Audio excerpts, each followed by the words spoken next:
Oi, gente, graças, paz. Convido vocês aqui para nós estarmos lendo o Salmo 78 aqui. Eu peço que fique quem realmente for dar ouvidos à palavra e querer ler e entender cada palavra, né? Porque esse salmo é um salmo histórico. Deus, ele quer falar conosco através desses salmos. Vamos dar início aqui à leitura do Salmo 78. Diz assim: Escutai a minha lei, povo meu, inclinai os vossos ouvidos às palavras da minha boca. Abrirei a minha boca numa parábola, falarei enigmas da antiguidade, os quais temos ouvido e sabido, e nossos pais nos têm contado.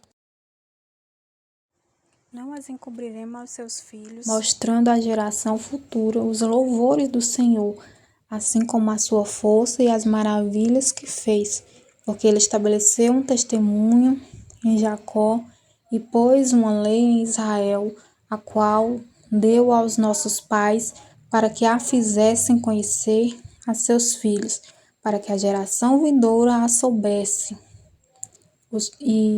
Para que a geração vindoura a soubesse os filhos que nascessem, as quais se levantassem e a contassem aos seus filhos, para que pusessem em Deus a sua esperança, e não se esquecesse das obras de Deus, mas guardassem os seus mandamentos, e não fossem como seus pais, geração quanto mais rebelde, geração que não regeu o seu coração e cujo espírito não foi fiel para com Deus.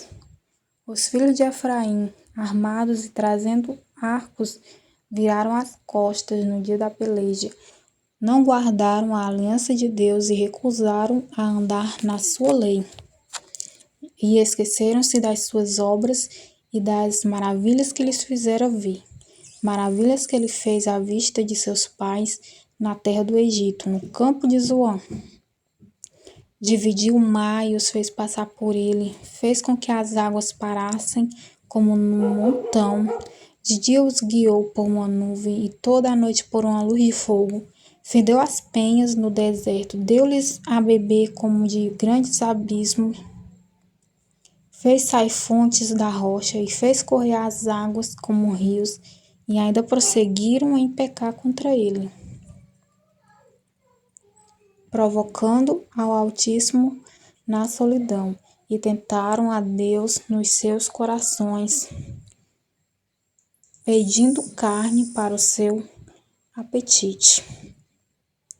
Então vocês veem que isso aqui é todo um histórico de como o Israel se comportava, né, naquele tempo ali, e Deus ele fazendo suas maravilhas mesmo sem o povo sendo rebelde. E tentaram a Deus nos seus corações, pedindo carne para o seu apetite. E falaram contra Deus e disseram: acaso pode Deus preparar-nos uma mesa no deserto? Então eles já estavam, né, querendo mais e mais.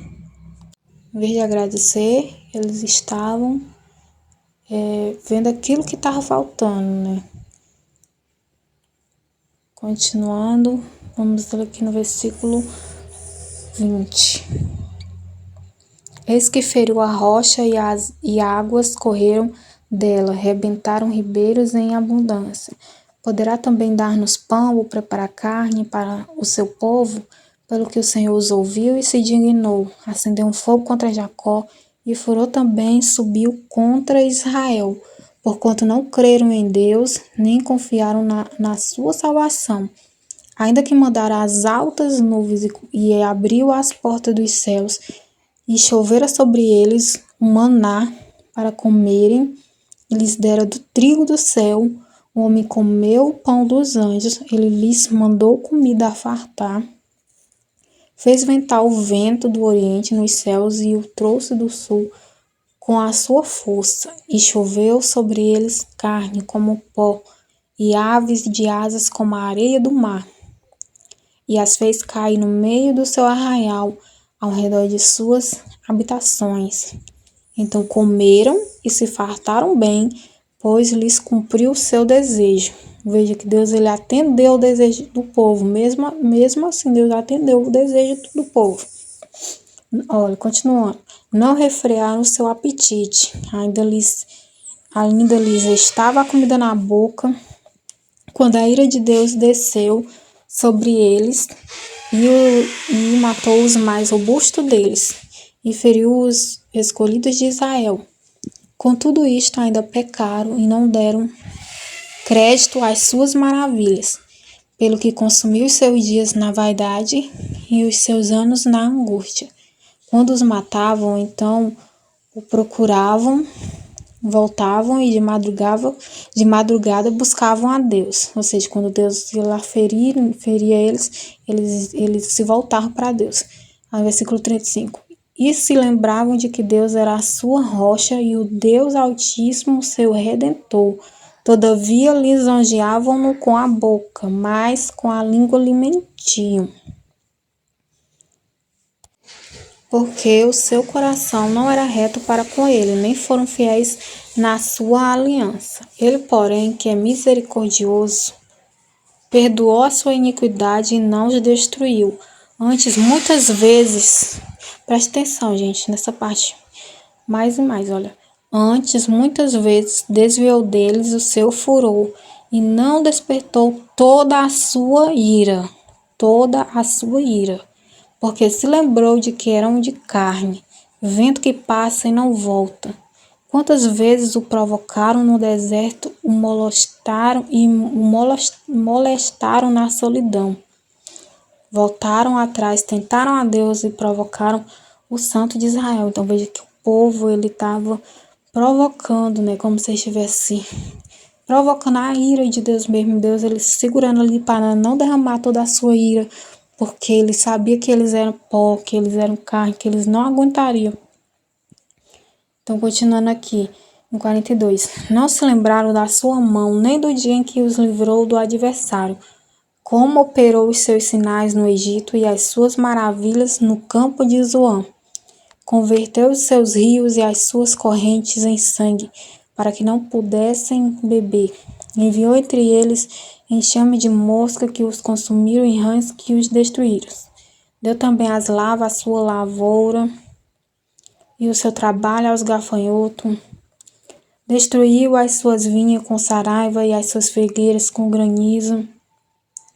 Também entregou o seu gado à saraiva e os seus rebanhos aos raios. Aqui trata-se daquelas situações que Deus ele enviou lá no Egito, quando ele queria que o povo do povo que estava lá no Egito saísse, que Faraó permitisse eles sair. Então Deus mandou isso aí tudo. E o povo não estava lembrando mais disso. Lançou sobre eles o ardor da sua ira, furor, indignação e angústia, mandando maus anjos contra eles. Preparou o caminho à sua ira, não eximiu as suas almas da morte, mas entregou a pestilência às suas vidas, e feriu a todo primogênito no Egito, primícias da sua força nas tendas de campo. Mas fez com que o seu povo saísse como ovelhas e os guiou pelo deserto como um rebanho. E os guiou com segurança, que não temeram, mas o mar cobriu os seus inimigos. Tá falando lá daquela parte lá que o povo já tá caminhando lá por dentro do mar, né? Que Deus abriu e o povo egito saiu, né? E o povo, os pessoal que estavam perseguindo os israelitas, ficaram afundados, né?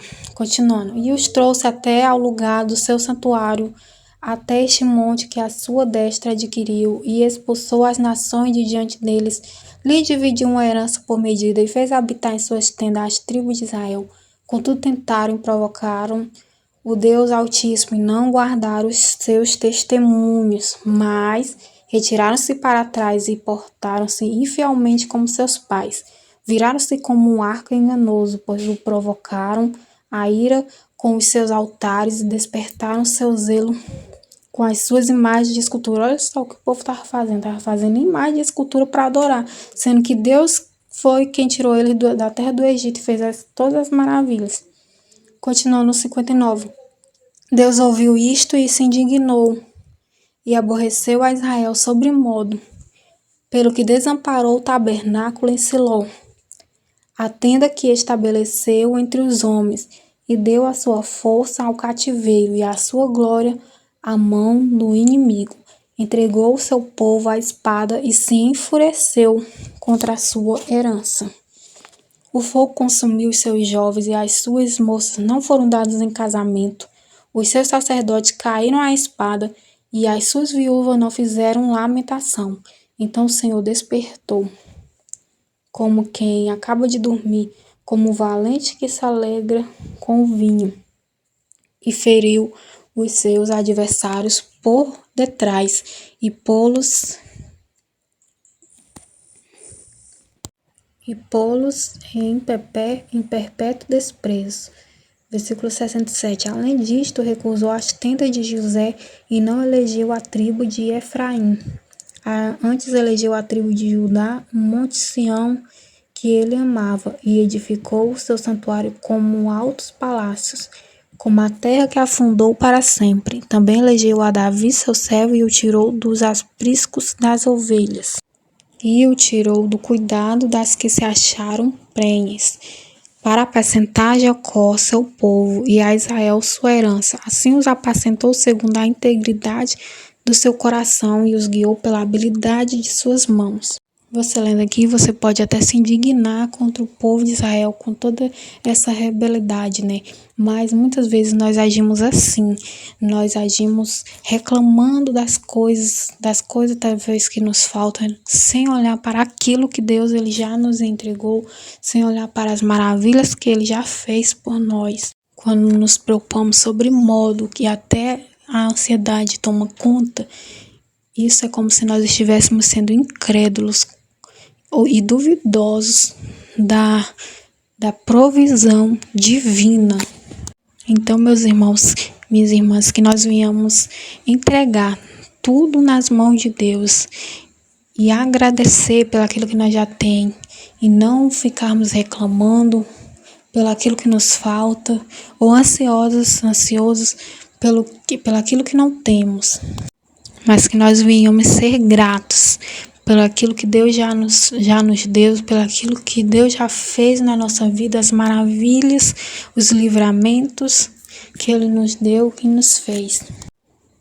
Lendo esses salmos todos, Salmos 78, me diga aí nos comentários o que Deus falou com você através deste capítulo.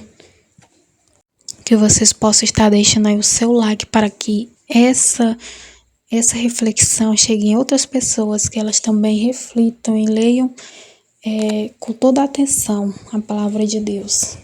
Amém? Eu agradeço quem ficou aqui até o final, que leu, que entendeu, e eu espero que vocês continuem mergulhando na palavra de Deus cada dia mais. Eu ainda não sei como é que vai sair o áudio desse vídeo aqui, que eu tô fazendo sem microfone, gente, mas eu creio que vai dar tudo certo. E até o próximo vídeo.